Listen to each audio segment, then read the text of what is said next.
Hello everyone, welcome back to our channel. आज हम शुरू कर रहे हैं एक और करंट न्यूज़ की, जिसमें जो है 4 लाख साल पुराना जो है ओल्ड फायर पिट और आयरन पाइराइट मिला है।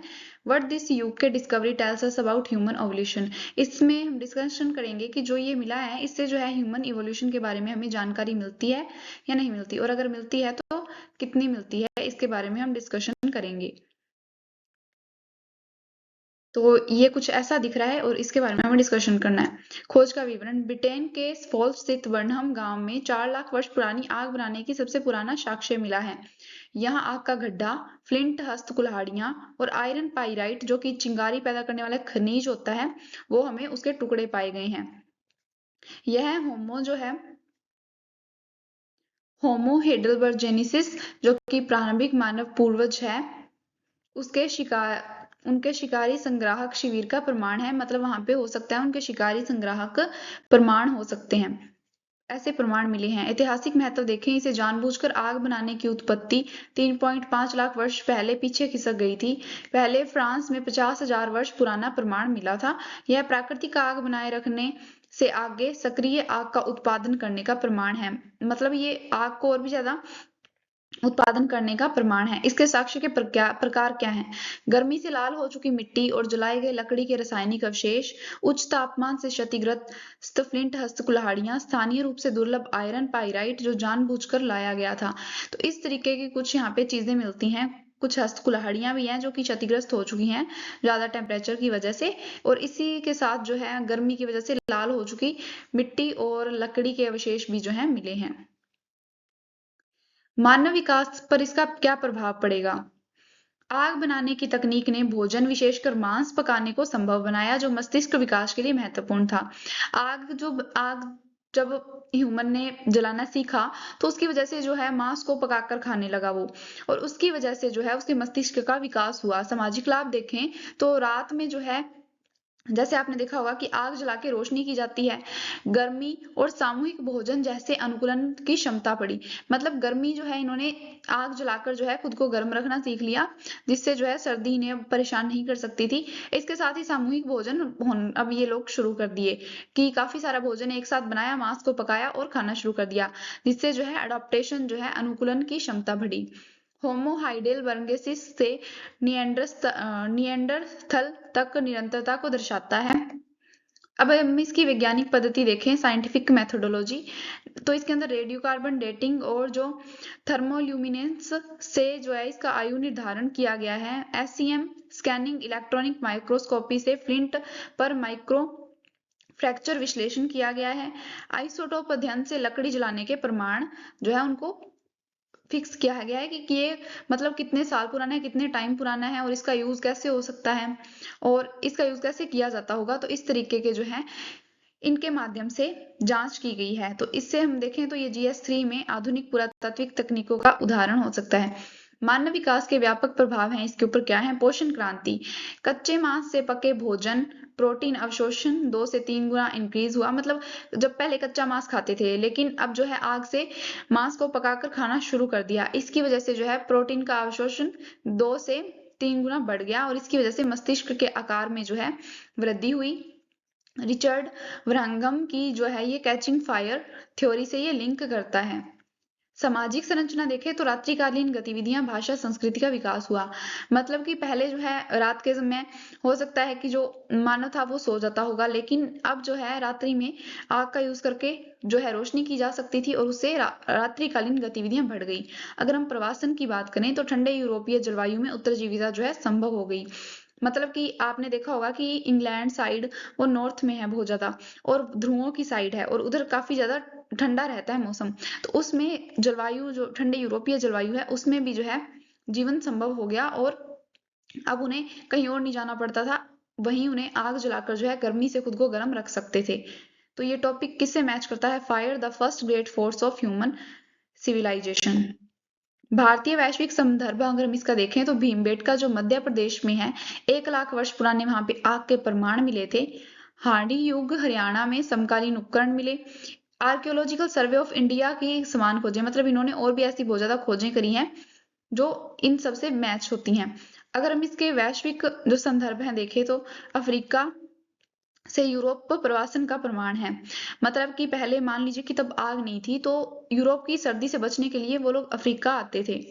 तो अब जो इसके प्रमाण भी मिले हैं, लेकिन अब जो है आग की खोज हो चुकी है, तो वो वहीं पे रह सकते हैं और आग को जला के खुद को वार्म रख सकते हैं। चुनौतियां एवं बहस, चैलेंजेस एंड डिबेट्स। विवाद क्या है, क्या पाइराइट प्राकृतिक था या जानबूझकर लाया गया था।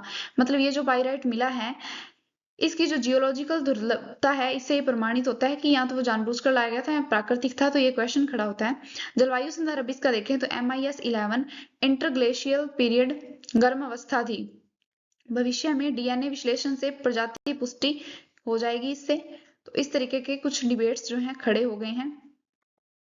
प्रश्न जो अब हम देखें तो प्रारंभिक मानव ने आग का नियंत्रण सबसे पहले किस काल में सीखा था। ये क्वेश्चन है। इसका जो ऑप्शन है नवपाषाण काल में, ताम्रपाषाण काल में, पुरापाषाण में या फिर मध्यपाषाण में। तो आप इसका आंसर देंगे कि जो प्रारंभिक मानव ने आग का नियंत्रण सबसे पहले किस काल में सीखा था। तो इसका आंसर है पुरापाषाण में। विश्लेषण अगर हम इसका देखें तो पुरापाषाण युग जो है 25 लाख से 10,000 ईसा पूर्व जो है उसमें होमो इरेक्टस ने आग नियंत्रित की थी। बर्नहम खोज 4 लाख वर्ष पुरानी इसका प्रमाण है, जो प्राकृतिक आग से सक्रिय निर्माण दिखाती है। नवपाषाण में कृषि आई, लेकिन आग पहले से थी। मतलब कृषि से पहले जो है आग का निर्माण हो गया था, आग की खोज कर ली गई थी ह्यूमन के द्वारा। जैसा कि आपने देखा होगा कि दो पत्थरों को जो है टकराकर जो है आग बनाई जाती है, आग जलाई जाती है। तो इस तरीके से उसके बाद उन्होंने अपने भोजन को जो है मांस वगैरह जो खाते थे उसको पकाकर खाना शुरू किया, जिससे उनका माइंड का डेवलपमेंट हुआ। तो इसका संदर्भ है NCERT क्लास 11th प्राचीन भारत, इसका चैप्टर नंबर 2। हो सकता है अभी सिलेबस चेंज भी हो गया हो। आग की अगर हम खोज देखें तो इससे ये भी क्वेश्चन है, आग की खोज से क्या हुआ। भोजन पकाना संभव हुआ, समाजीकरण संभव हुआ, मस्तिष्क वृद्धि संभव हुई। तो ये हमारा क्वेश्चन है। तो इसमें ऑप्शन है केवल एक व दो, दो व तीन या फिर सभी। तो आप इसका आंसर बताएंगे कि आग पकाने से जो है क्या संभव हुआ। इसमें हम ऑलरेडी डिस्कशन कर चुके हैं। आग की खोज से क्या हुआ, इसका आंसर है डी, मतलब सभी कुछ संभव हुआ। पोषण स्तर जो है हम देखें, कच्चा से मांस पकाकर खाया जाने लगा, जिससे प्रोटीन अवशोषण जो है 3 गुना बढ़ गया। ये जो है इनकी थ्योरी से मैच करता है। अब हम देखें कि समाजीकरण कैसे हुआ। रात्रि शिविर भाषा का विकास हुआ, शिकारी संग्राहक कैंप जो है इसके प्रमाण हैं। मस्तिष्क का विकास कैसे हुआ, 25% मस्तिष्क के आकार में वृद्धि हुई और ऊर्जा की बचत होने लगी। होमो सेपियंस जो है उनका विकास जो है इसका प्रमाण है। तो इस तरीके से हमने ये आज न्यूज डिस्कस की, जिससे क्वेश्चन भी आए हुए हैं। अगर हम इसको विस्तार से देखें तो मानव विकास पर बहुआयामी प्रभाव जो है इसका क्या प्रभाव पड़ा था। जैविक बायोलॉजिकल जो है पोषण क्रांति हुई। कच्चे मांस से 20% पाचन ऊर्जा लगती थी, लेकिन पके हुए भोजन से 40% ऊर्जा की बचत होने लगी, जिससे मस्तिष्क में वृद्धि हुई। दांतों और आंत का विकास हुआ।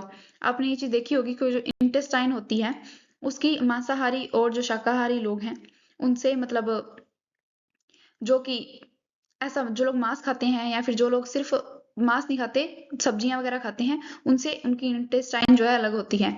अगर हम इसकी सामाजिक गतिविधियां देखें तो रात्रि गतिविधि, अंधेरे में सुरक्षा और भाषा कथा का विकास हुआ। समूह एकता बढ़ी, साझा भोजन, सहयोग और पदानुक्रम बढ़ा। संस्कृति अगर हम इसका आधार देखें तो आग को जो है पूजा का प्रतीक मानना जाने लगा, जैसे कि वैदिक अग्नि। वैदिक काल में जो है आग की काफी वैल्यू हमें देखने को मिलती है।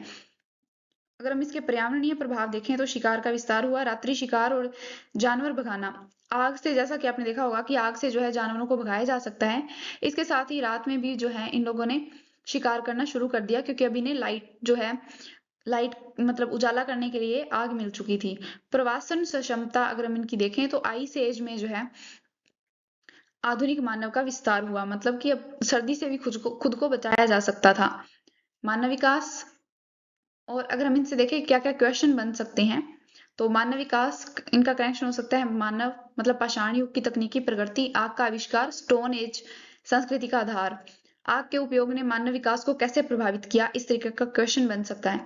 अगर हम पुरातत्व से देखें तो ब्रिटेन संग्रहालय की टीम द्वारा उत्खनन, अंतरराष्ट्रीय सहयोग, विश्व पुरातात्विक खोजों पर क्वेश्चन बन सकता है प्रीलिम्स में। विज्ञान एवं तकनीक जो कि मोस्ट इंपोर्टेंट पार्ट है, उसमें रासायनिक विश्लेषण से प्रमाणीकरण, जियोकेमिकल, जैसे कि आपने रेडियोकार्बन डेटिंग और इस तरीके की विधियों के बारे में सुना है, पढ़ा है, तो उनसे क्वेश्चन बन सकता है। साइंस एंड टेक के आधुनिक ऐतिहासिक योगदान, मतलब कि अगर हम साइंस एंड टेक्नोलॉजी का इतिहास की जानकारी में योगदान देखें तो उससे क्वेश्चन बन सकता है। विकासशीलता, पर्यावरण अनुकूलन, मस्तिष्क विकास में पोषण की भूमिका, क्वेश्चन बन सकता है ऐसे मानव विकास की कुंजी की तकनीकी नवाचार, मानव विकास की कुंजी तकनीकी नवाचार। तो इस तरीके के क्वेश्चन बन सकते हैं इनसे लिंक करके, जिसमें जो है साइंस एंड टेक का योगदान जो है मोस्ट इंपोर्टेंट है। तो ये थी हमारी आज की न्यूज। आई होप आपको समझ आई होगी। अगर आपको समझ आई है तो do subscribe and like. Thanks for watching.